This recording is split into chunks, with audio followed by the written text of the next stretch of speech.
Welcome to Sports Geek, the podcast built for sports digital and sports business professionals. And now, here's your host who is constantly learning and growing as a sports geek, Sean Callanan.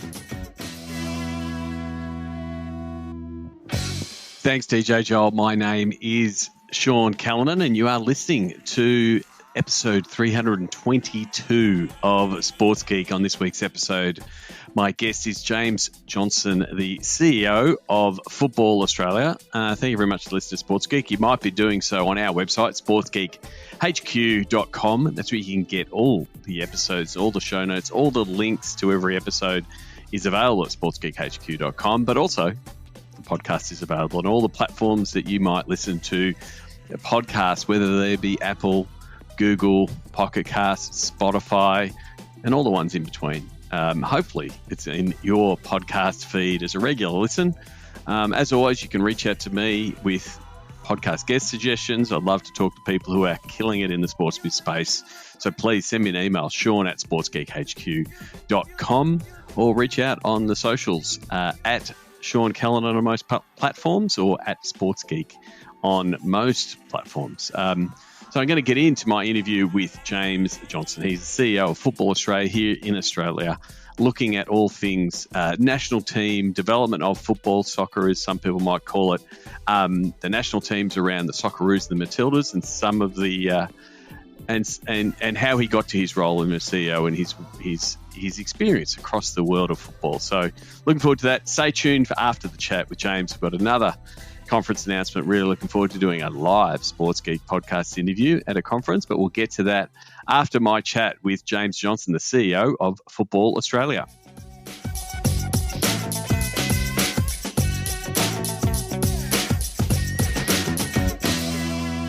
Very happy to welcome James Johnson. He's the CEO of Football Australia. James, welcome to the podcast. Hi, Sean. Great to be on your podcast. Terrific. Well, I'm always interested in people's sports business origin stories, and you've got a very unique one, and we're going to dive into it. But how did you get your, first foray into the world of sport? I grew up in sport, Sean. I grew up in a small community town in central Queensland called Rockhampton, where community was everything, and sport within the community was really what brought the community together. So I grew up in a club environment in central Queensland. That's what we did every weekend. My father was the coach. My mother ran the canteen, and myself, my brother, and my sister, we all played football. So my journey really began from a very young age, from as long as I can remember, in community sport. And from there, I entered the professional ranks as a player. It didn't go so well, and that's why I ended up in the office.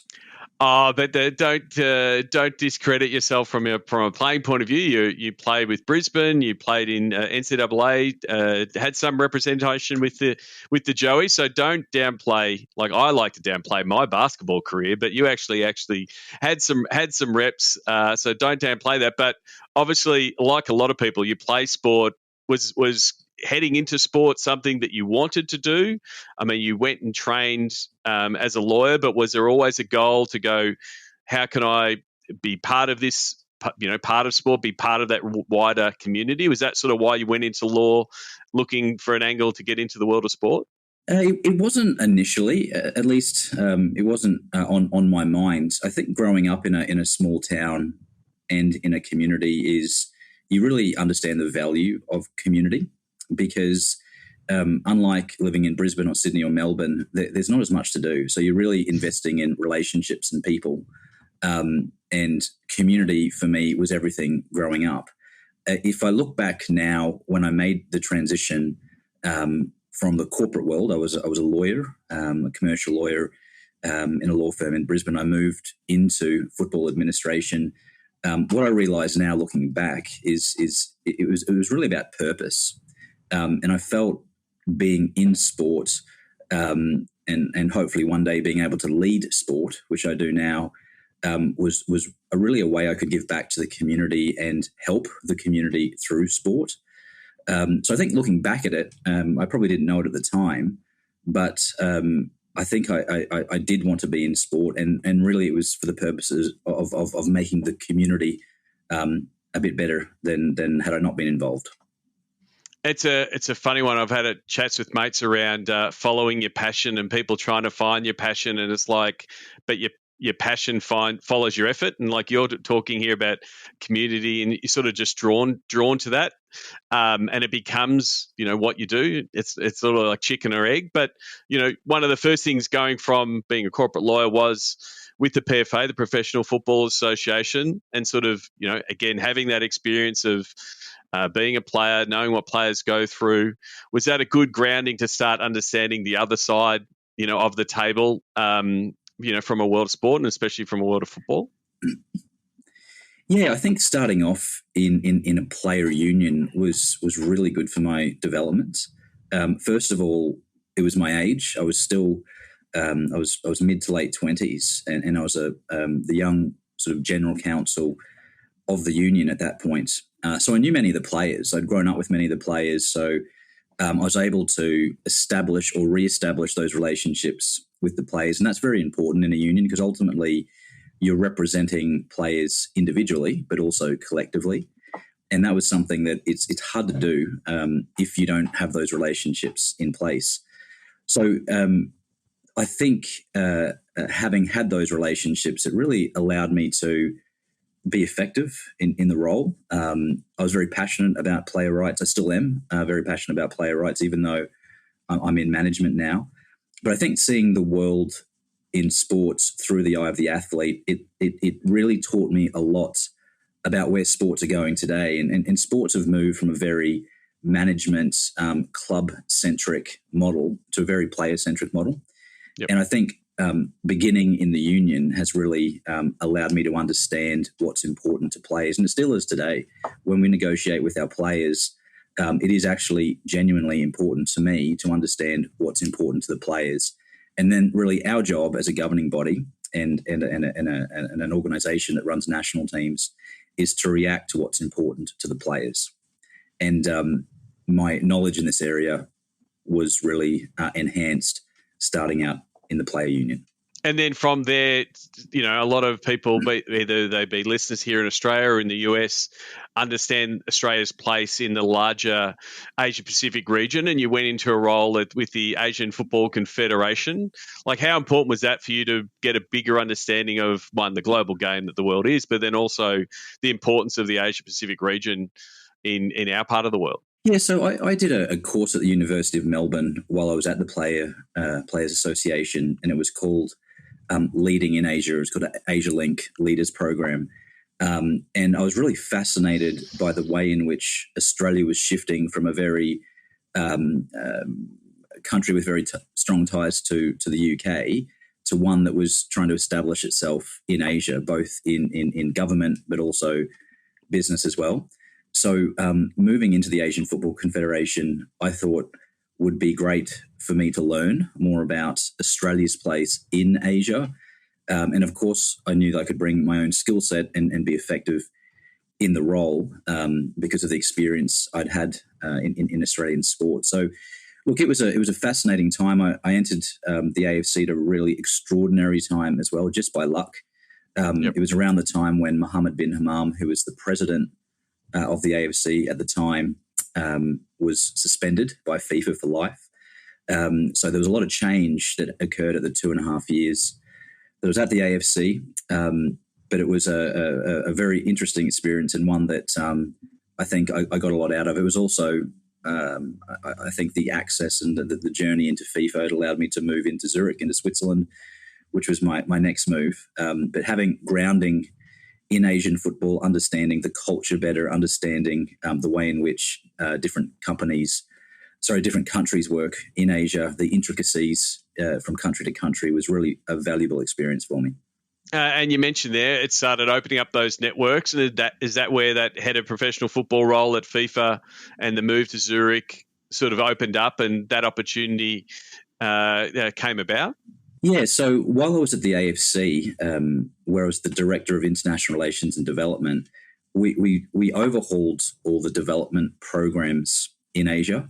And what we did was we established development around club football. And for me and my own philosophy of football development is it always starts with the club.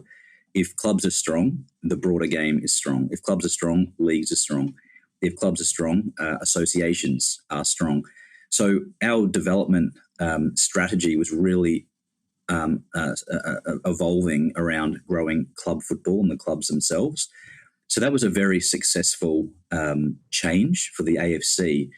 And FIFA were watching. And at the time, they wanted FIFA to build the capacity to develop clubs and club football.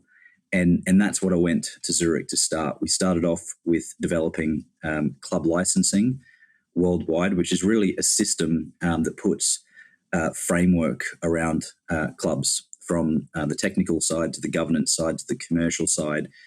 And it's something that we then rolled out globally at FIFA. And that program, if you like, of club licensing led to the establishment of the professional football department at FIFA. And that was something new for FIFA because in the past, FIFA had really only run competitions, the World Cups, for example, and dealt with national association or member association development and governance. So this was a new area for FIFA. It was an area where FIFA were strategically trying to develop and establish relationships directly with the big clubs around the world and the big leagues. And it wanted to bring these stakeholders in-house and try to get them to the table to help co-develop policy as it relates to the professional game. And that's what the professional football department did.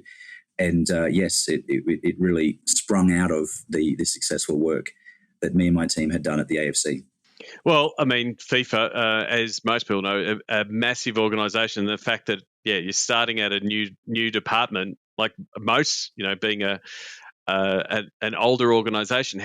How did you get through that? Hey, it's a completely new department, because there's a lot of things in sport where it's like, this is how we've done it. How did you come up with a new game plan and a new structure and infrastructure and a process for something that was as new as a new department for professional football? So I was lucky at the time I'd arrived at FIFA because it was just before Gianni Infantino had arrived at FIFA. So when he came in, which is around the time that the professional football department was established, it was something that he really prioritized as the new leader of FIFA. And if you look at Gianni's background, where he started really accelerating within his own career, was he headed up professional football, and he headed up club football. He ended up running the Champions League and actually growing it. And he really fundamentally believed in the important role that clubs play in world football. So this area of work, when Gianni came in, was really elevated. It became a really core part of the business, not a sort of outer circle part of the business. So having the support of the political leadership of FIFA at the time, as we were establishing this department, was really key, I think, and that's something I've learned. I know now that I run my own business that I need to support, the key areas of the business if I want them to grow. And Gianni did that for me. So what we did at the time is we established what was called the Football Stakeholders Committee, and on that committee, which had teeth, we had the top leaders in clubs, from the Ivan Gazidis to the Richard Scudamores of the Premier League. We had the player union leaders, like the president of FIFPro, and we had some of the high-performing federations, like the US Soccer Federation, for example, that all sat together at the table. And the areas that we discussed were those areas that are really important for professional football that FIFA is involved in, namely the international transfer system, so moving players from one club to another, an industry that's now worth some $10 billion US globally, and also the international match calendar, which is really a mechanism that sets out the when clubs can play locally at league level or at regional level, say in the Champions League, versus when the national teams are playing. So this was the area of work that we did. And I think it's really benefited world football, because now you have a more engaged community. You have not just the national associations that are influencing and shaping decisions on the global level, but you have you have the clubs, and clubs now in world football are having a major say in how the industry is shaped. Yeah, definitely. One of the key words there when you said you're setting up that committee was has teeth. Like if you don't allow and enable that committee to actually make those actions, make those big decisions, make that push, then it can become a bit of a talk fest, can't it? Well, that's right. And I remember as we were establishing it, the chair of the committee was Victor Montagliani, who's the president of CONCACAF. And I remember sitting down with Victor as I was his chief administrator, and we were talking about how we set this committee up, who should be on it, how we would run meetings. And something he said to me at the time is it needs to be a body that has teeth. It can't be a talk fest. It's exactly the words he used.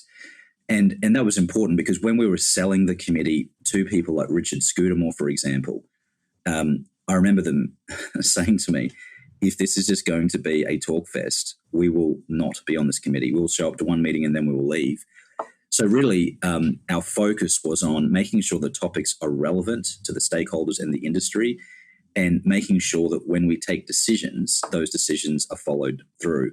And then thirdly, ensuring that decisions aren't already taken before people of this caliber come to meetings. They really need to be involved in shaping those decisions. And I think certainly the first 3 years when I was there, I can only talk from my experience when I was there, I think we made a lot of progress, and we got some good runs on the board, and got the key stakeholders into FIFA. So they were part of the decision making and didn't sit on the outside. So one of the last steps before you came to Football Australia and sort of, I feel like rounded out your experience. How important, what was the experience like working at City Football Group, which is, one of those big clubs across multiple clubs? Like how much do you think that helped round out your experience and get an understanding again, going back to club land, if you would, that's the thing that we use in Australia, but with one of the biggest clubs in the world at the City Football Group? Yeah, look, City Football Group is they're an industry leader, and they're reshaping the whole industry. They're a fascinating organisation. It was a very appealing opportunity for me. I served on the player side, so I understood, I should say, the view of the players. I'd done a lot of work by this stage in governing bodies, both at the Asian level and global level. So working on the club side was really the last piece of the jigsaw puzzle for me. I wanted to understand how clubs thought. And what was appealing with City Football Group is they weren't just a club. They're not just Manchester City that fields a team in the English Premier League. They're an organisation that is a club, but they're also a group of clubs that are thinking both locally and globally. And that was extremely appealing to me. I remember my first board meeting. We were talking about shirt sales, and one of the comments that was made was how the shirt sales in Manchester are not so relevant in this industry anymore. It's not really that important in a business sense, whether boys and girls are wearing Man United or Manchester City. The real focus needs to be on markets like Tokyo and Singapore and Shanghai. And I think this is the way that clubs are now evolving in Europe. They've got a global mindset. So to work on the club side and bring my own skill set, which was a very global outlook, was a really good match for me. I learned a lot, but also enjoyed the experience as well. So that brings us up to your current role, CEO of Football Australia. You come on board early 2020.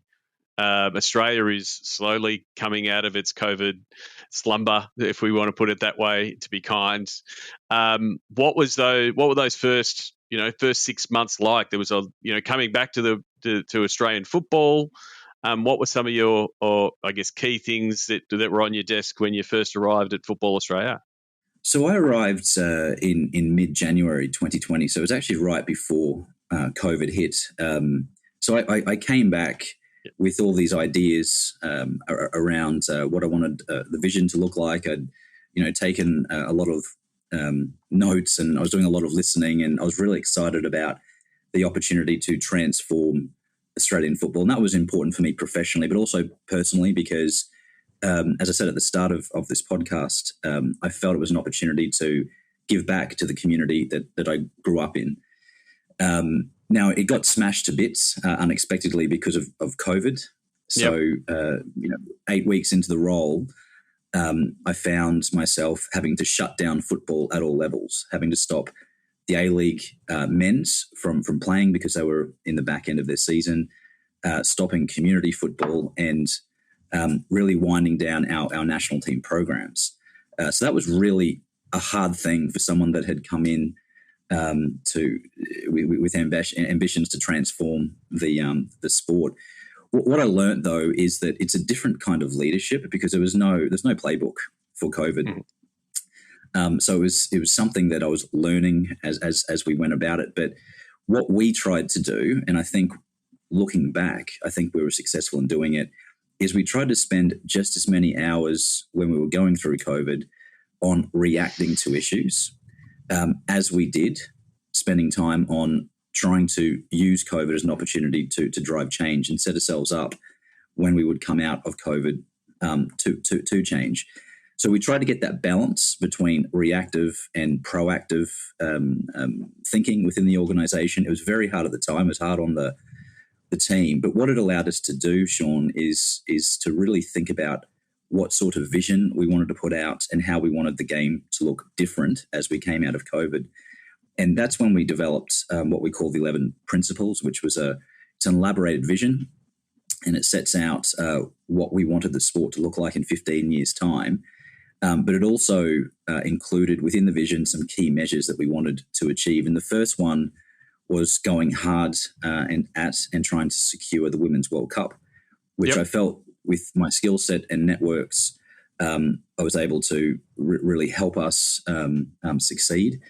And that's what we did. We established our 11 principles, our vision during COVID, and then we went hard to get the Women's World Cup. And that was, for me, really the catalyst for a lot of the change that you're now seeing in Australian football. Do you think, I mean, again, I'm obviously scarred by the many lockdowns and getting my timing right of when COVID actually did happen. But do you think because there was a time, obviously, when there was no football and, all sports operate on when there are games, when's the next game, and there's the busyness of what's next. Do you think because we had that, everyone was working from home, it was all via Zoom or Teams or whatever platform you're using, do you think it gave you some of that freedom to you were still going to do that deep work on the principles and what the new strategy is, but do you think it gave you more free time because there wasn't a game to plan, there wasn't an A-League round to happen, there wasn't a mini camp for the Socceroos or the Matildas? Do you think there was some? You actually went deeper and had people really tackling, I guess, that strategy a little bit harder because that was the only thing you could work on at that time? Yeah, look, it was we weren't running after we shut the sport down, for lack of a better word. We had other challenges though that we were working on at that point. Mm-hmm. In our case, the way that the sports business works is it works on broadcast revenues, match day revenues, and sponsorship. Yep. And we had no match day revenue coming in because there were no matches being played. Our broadcaster at the time, which was Fox Sports, and this was a very public issue, went very hard to renegotiate our contract and eventually terminated our contract. So we lost a lot of money at that point. And some of our sponsors at the time tried to renegotiate as well. So our revenues went very low and the business was in a very precarious position, which meant we had to stand staff down. We had to cut costs, and it was a lot of work that I wasn't expecting to have to do. But the key point though is we were doing a lot of reshaping of the business, but we knew that we believed. I think that's probably the right word. We believed we would come out of COVID at some point. And that's why the discipline that we installed in the thinking in the management team and my board as well was, okay, let's ensure that we're reacting and keeping the business afloat, but let's also set ourselves up for success when we come out. But we didn't really know when that was going to be, Sean. So we took a little bit of a gamble, but it paid off quite well in the end. And you did talk about, the FIFA Women's World Cup, which is now upon us, like putting in a bid for that during COVID, like the uncertainty of the length of what was going to happen would, going through that pitch, and like you said, your experience from a global point of view, like how important was that as a focus, as sort of your North Star to sort of say, this is what we could be. This is a really big opportunity, which is something you would have bid for in normal times, but bidding for an event like that, during COVID times, would have been both exciting and terrifying at the same time. Yeah, look, I think it benefited us going through the bidding process during COVID, and I'll explain why.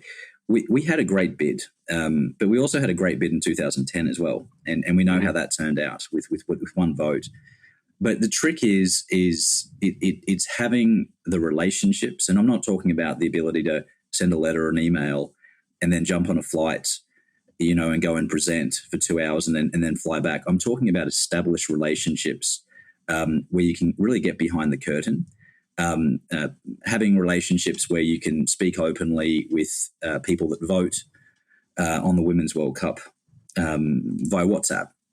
These were really important, and I think what I brought to the table coming back to Australia was I had those networks. I knew all the voters. I'd worked for Gianni, I'd worked for Victor Montagliani, I'd worked for Sheikh Salman, who are all key people in this vote, and I know when I worked for them, I delivered, and so when I would contact them, they would always answer, right? And so when we got into COVID, we weren't able to travel, and I think that actually hurt the other bidders more than it did us, because it allowed us to utilize our informal networks and speak to people on the phone and through WhatsApp and do everything online, and I don't think Colombia, which was the other competitor, were able to do that as effectively as what we were. And I think that really helped us in the end, winning the vote.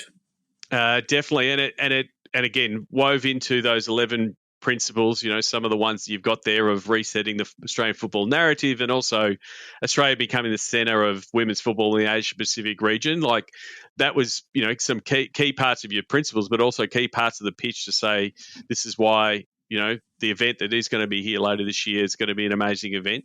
Yeah, that's right. And if we step back to purpose just for a moment, once we got the Women's World Cup, we knew that this would be a major tournament. We were hoping that we'd be out of COVID, and we effectively are, which is great. And this is going to be an amazing 4 weeks of football, where not only the Australian community and the New Zealand community will come together, but really the world of football and the world of people, they'll all be focused on our region and watching football in our region. So it was always going to be an amazing 4 weeks.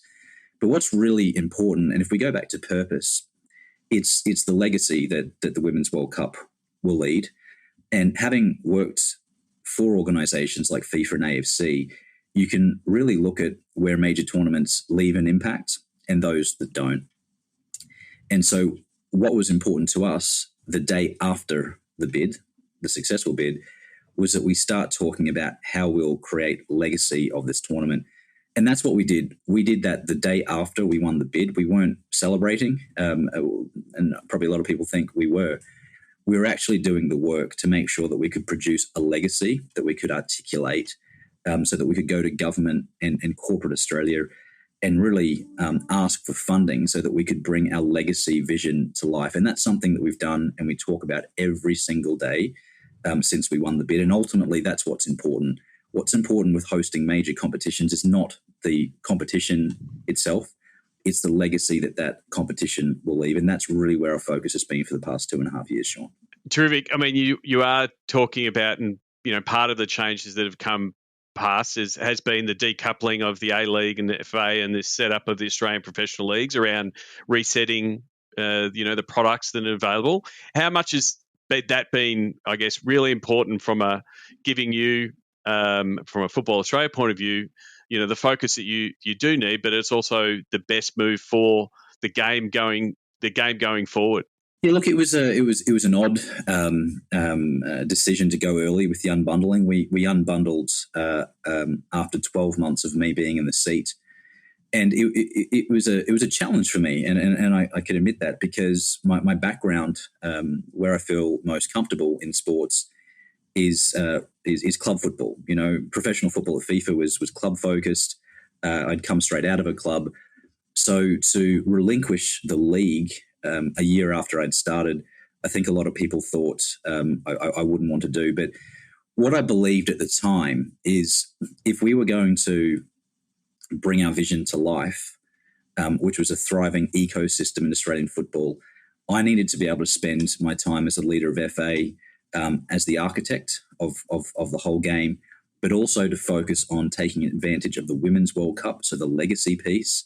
Yep. I needed to focus on building the brands, both the Socceroos. We had to rebuild the brand of the Socceroos, and we needed to build the Matildas brand, right? And these were big opportunities, and I didn't feel at the time that I could do that if I was also running the league.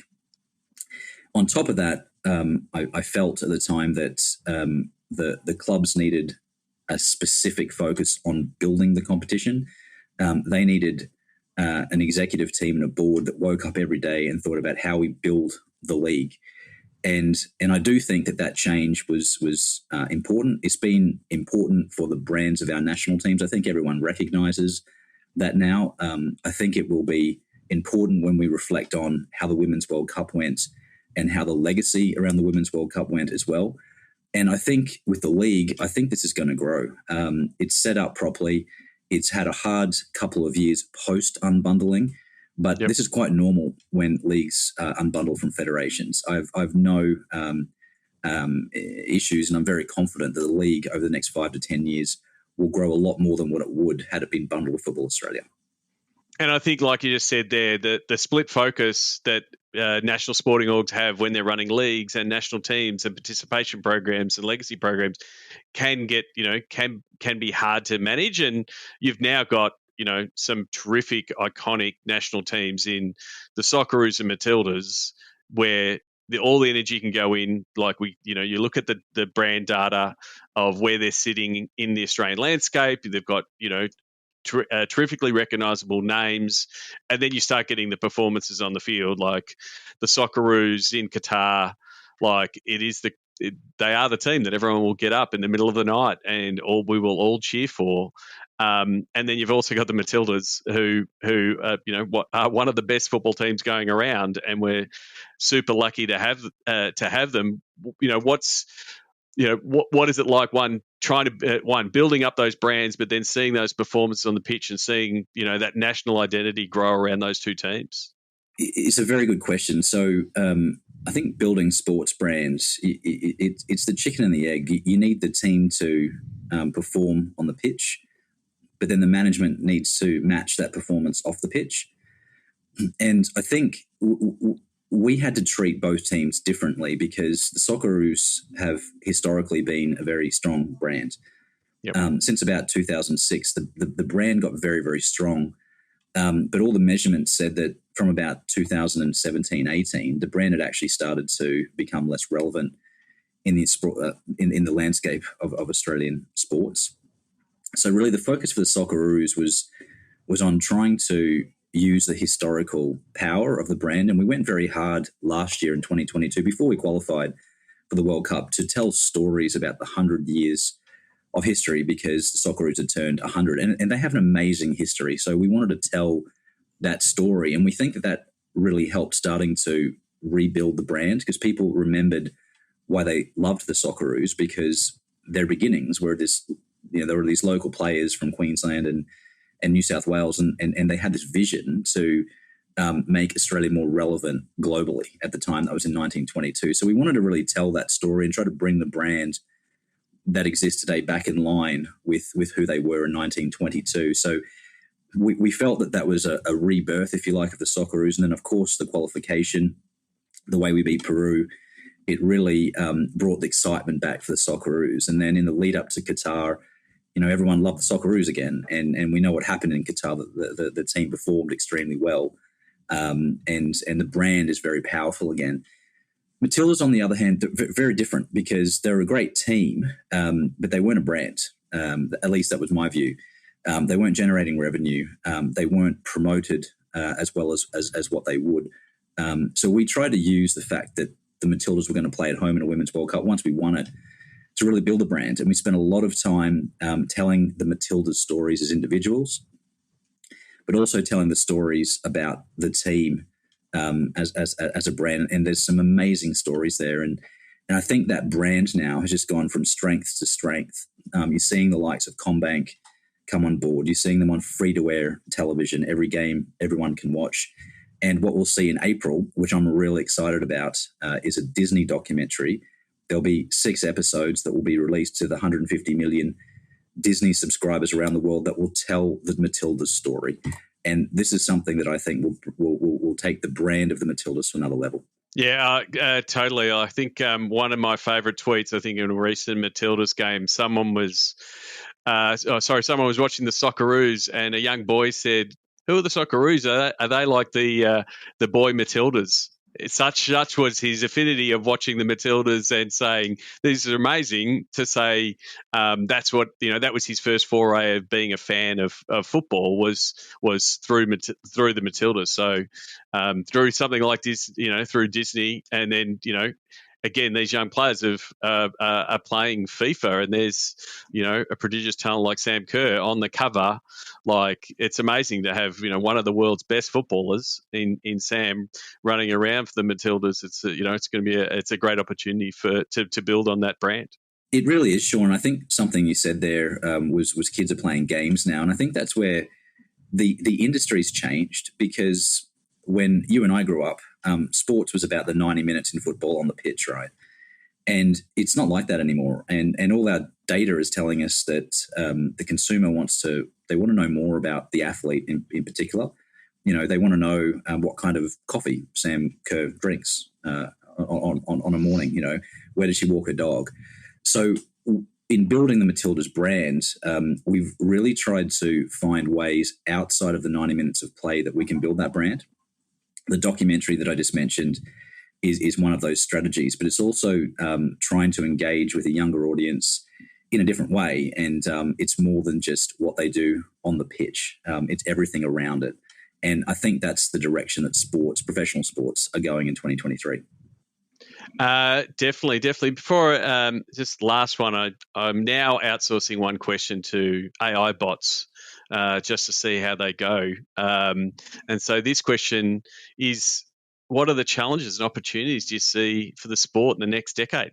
So once we get past the Women's World Cup and the successful delivery of it and the legacy around it, I believe that it sets ourselves up to bid for more international competitions. I believe one day Australia will bid and will win a Men's World Cup, and that should be a focus for Australian football.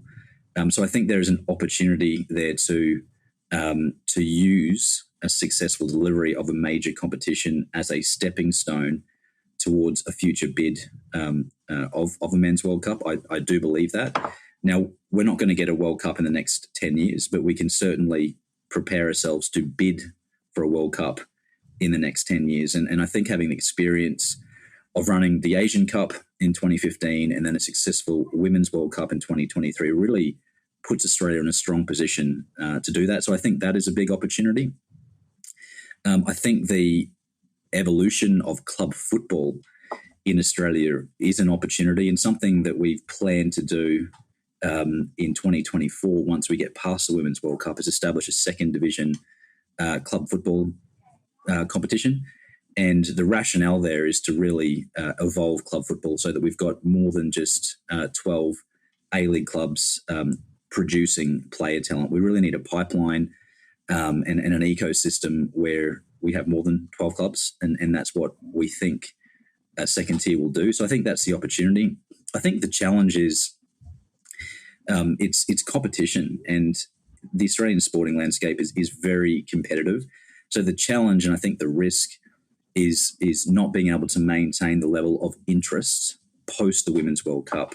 I think that is a challenge and something that we're really thinking about. How do we continue to engage with government, with major corporations, and with the Australian football community and broader mainstream public post the Women's World Cup. That's a challenge that we've got to get our heads around and put some ideas into plan. Terrific. Well, James, really do appreciate your time. I'm going to close with the Sports Geek closing five. Do you remember the first sports event you ever attended? The first sport event was actually in Rockhampton, where I grew up. The Socceroos were playing Argentina in 1993. I wasn't able to get to Sydney to watch the match, but what Frenchville Sports Club did, which is a leagues club in Rockhampton, is they put a big screen up and they invited the whole community to watch the game. So if I think back, that's the earliest, and I call that an event because it was an event that brought the community together, and it was a significant game for Australian football. But that's the earliest sporting event that I remember from watching it from Rockhampton. It was an amazing experience.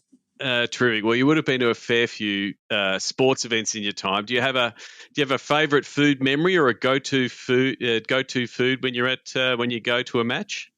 Yeah, I'd like to say sushi, but it's actually not the case. I went to college in Boston in the United States, and I fell in love with the Boston Red Sox. And I must say that my favorite food at a sporting event was a Fenway Frank, which is a famous American hot dog at a Boston Red Sox game. It's a beautiful ballpark to go just as the sunset hits and you're getting those oranges and pinks in the background with the crack of the bat. It's a great place to watch a ball game. What's the first app you open in the morning? Weekdays, it's BBC Sport, and weekends, it's Fantasy Premier League. Not only because I enjoy playing Fantasy Premier League, but that's how I get my Premier League scores and I look at the ladders. It's through this app. Are you in the same fantasy league as you've been in for many, many years with the same friends? Yeah, I am. I play with my brother and my sister and my father. So we've played it for I don't even know how long now though. But I haven't ever won, which I hope I can change this year. Well, all the best. Is there someone that you either read or you follow that the Sports Geek podcast listeners should be following as a resource or something on the like? Yeah, look, I follow Satya Nadella, who's the CEO of Microsoft, and the reason I do that is because I love his philosophy on life and also his philosophy on running a major corporation. He talks a lot about purpose. He talks a lot about culture, where I find a lot of leaders go straight into strategy. But he talks about how culture and purpose need to be developed before strategy. And that's something that I think I can learn from, I should say. And that's why I follow him. And I think, having a sort of very people's first approach in life is a good thing for the community, and that's why I follow Satya. It's good. I follow Satya. I'm very interested in seeing where Microsoft are going to take like all this investment in artificial intelligence, like how that is going to change the way we work. Are we going to get a new version of Little Clippy that tells us what we should be putting in that document that we're writing in Word, or will people start going to Bing because it's going to be giving us more relative and more interesting results. So I'm following him from a tech point of view, but from a leadership point of view, just as interesting. I think they're related though. He's turned the business around of Microsoft by focusing on people, culture, and purpose, and the outcome then is all the AI stuff that you're talking about. It's an amazing story. It's an amazing person. Terrific. Lastly, is there a social media platform that is your MVP? And you can answer this from a personal point of view, what's the one you go for, but then maybe looking at it from Football Australia and the Socceroos and Matildas brand, which platform is the platform that's really working for them? So for the Socceroos and Matildas, it's Facebook, it's Twitter, and it's now TikTok, which is our newest app that we use. And these are ways in which we engage with the Australian and global football community, but also the way in which we engage with our players now. For me personally, it's a bit more not as exciting. I tend to use LinkedIn, and it's a platform that I trust and I'm confident in, and it really allows me to build and maintain professional relationships. I'm not someone that's on Twitter or Facebook. I think I do have I do have accounts, but I very rarely use them. I'm a LinkedIn person. No, and it is. I mean, especially something going back to Microsoft. I think LinkedIn has improved over the past couple of years since Microsoft made that acquisition, and some of the tweaks they've made to the algorithm, to what you want from a connection point of view. It is where the sports business audience that does connect and can able to share. So, really do appreciate you coming on the podcast. James, if there is somewhere they can connect on the internet, is it LinkedIn is the best place for people to reach out and say they listen to the podcast? That's right, Sean. It's LinkedIn. I check LinkedIn every day, and it's me that controls it. So that's right. Terrific. Well, all the best for the year ahead, and especially for the Women's World Cup coming up. Sure, it will be a wonderful success. Crowds and the Asia Pacific region will get behind the tournament, but looking forward to cheering the Matildas on. Thank you, Sean. It's fantastic to be on your podcast, and have a good day. If you want to bring a fresh perspective to your sports industry event, consider booking Sean Callanan as your keynote speaker. With his expertise in digital marketing, commercialization, and more, Sean is sure to provide valuable insights and actionable strategies for your attendees. Thanks again to James Johnson from Football Australia. I look forward to seeing him at a Matildas game soon. And I'll also see him at the Money in Sport conference on July 6 on the Gold Coast. Moneyinsport.com is where you can go and book your tickets. Thanks to Lou Sticker, I've spoken at Money in Sport previously. We've also ran a Money in Esports event a couple of years ago. I'm really looking forward to doing a live Sports Geek podcast interview on stage there at the Gold Coast. Moneyinsport.com is where you can go to book your ticket July 6th. Really looking forward to catching up with the Money in Sport attendees. There'll be a lot of the football community, but also the general sports community looking at, funnily enough, money in sport, how we can make sure the world and the business of sport is profitable around a bunch of different topics. It's always good content, and always good to catch up with the people at the Money in Sport conference. So check it out, moneyinsport.com. Before I wrap up, I want to talk about a concept, content impro. For those who don't know previously, I'm a big for looking for other classes and looking for other ways to develop your talents. Obviously, I've got a lot of transferable skills. Before I was Sports Geek, I was a geek, and I've transferred those skills. But I'm also looking for other skills to bring to the table in what we do. And so I like content impro. It is a mashup of what I've done in the past, and so I've done some impro classes in the past. So impro classes are improvisation, and acting skill, and learning how to take things on and be ready, and working with your partner to develop a story. So there's some really good pieces in there. When I did impro classes, to handling anything, thinking on your feet, coming up with new things, supporting your partner with yes-anding. Someone throws you an offer and you yes-and and you take it to another level. It's really great for brainstorming ideas around different things. And this is where I start using it in our everyday work from a Sports Geek point of view when we're looking at content. It's a bit of a philosophy of, hey, how can you get better ideas, bounce better ideas off people? But also, I do like the fact that when I did do impro, it taught me a lot about storytelling and story structure. So one of them was the 7 parts of a story, that every story that ever has been told is exactly the same. And so I'll quickly go through that story structure. It's once upon a time and every day until one day, so something bad happens. And because of this, there's those ramifications. And because of this, oh my goodness, more ramifications, until finally, oh cool, we get some resolution. And ever since then, oh, everything's stable again and the world is all good.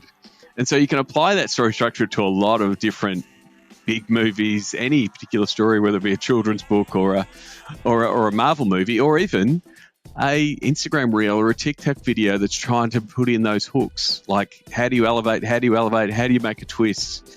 So I really enjoy doing it for that purpose of learning different ways to tell stories, learning how to make things out of anything. And then the other bit is being able to think on your feet. A lot of the times you'll be either at an event, you can't script sport. You can't script what's going to happen at an event. You can have the loose ideas of here's what we want to capture, and then you have to go capture that raw footage, and then it's like, well, we've got this raw footage. What can we do with it? How can we reposition it? How can we make it work for an Instagram reel? What does it look like on TikTok? How can it be recut for a Facebook audience? Like, that's the bit where I think the improvisational skills and some of the structures around the workshops actually work really well and really have really benefited me as a content creator and as a strategist and understanding the digital platforms. Another thing another key lesson from my impro classes was the idea of happy fail. And so when you're in building out a scene or building out or doing a scene with a partner, sometimes it won't work. And if you get caught up in, that didn't work, why didn't it work? And Monday morning quarterback, so to speak, of why it didn't work, you can sort of get in that negative loop of not getting it right and falling over and tripping over the same things. Whereas in impro, it's like, oh, the scene died for some reason, it doesn't matter, and happy fail. And you're just happy about it, and it allows you to move on to go to the next one.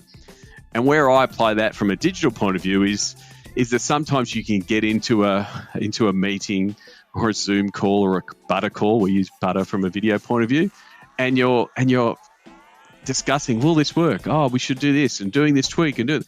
And sometimes you should just let the internet decide, all right, and don't have too much discussion on will it work, because you don't get to decide what the internet is. And then also be okay if it doesn't work. Okay, because there will be another tweet tomorrow. There'll be another Instagram post tomorrow. If something doesn't work, it just means you take that knowledge, take the happy fail. Okay, we tried, that didn't work. But if you are constantly litigating and arguing and discussing will it work and never posting it, I can go back to the cliche, you miss 100% of the shots you don't take. And so I think you need to have that mentality of keep firing, keep putting up content. You don't know what's going to go viral, but then be okay with that happy fail. You tried, the process you applied was correct, the reasoning behind it was correct, the targeting of the audience you were trying to do is correct, but it just didn't work, didn't hit, didn't work for whatever reason. Take the lesson out of that and go, hey, we want to do it. But if you're constantly saying, oh, that didn't work, you end up with a team that ends up playing safer and safer and safer. And it makes it really hard to really get that creative muscle working. So I think embrace improv, embrace yes-anding, embrace happy fail. I think they're all vital parts of a really open, connected, and creative team, which you need in this ever-changing landscape. You need to be able to try things. You need to be able to fail and not feel huge repercussions.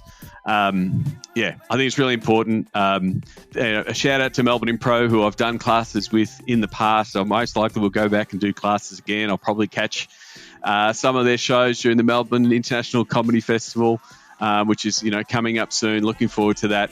Content Impro, that's my take. That's how I've used a skill that's outside of the world of sport and the world of digital, but taking it into our philosophy and the way that we go about, one, doing workshops, but also brainstorming different content and giving advice to people who are working on your digital initiatives.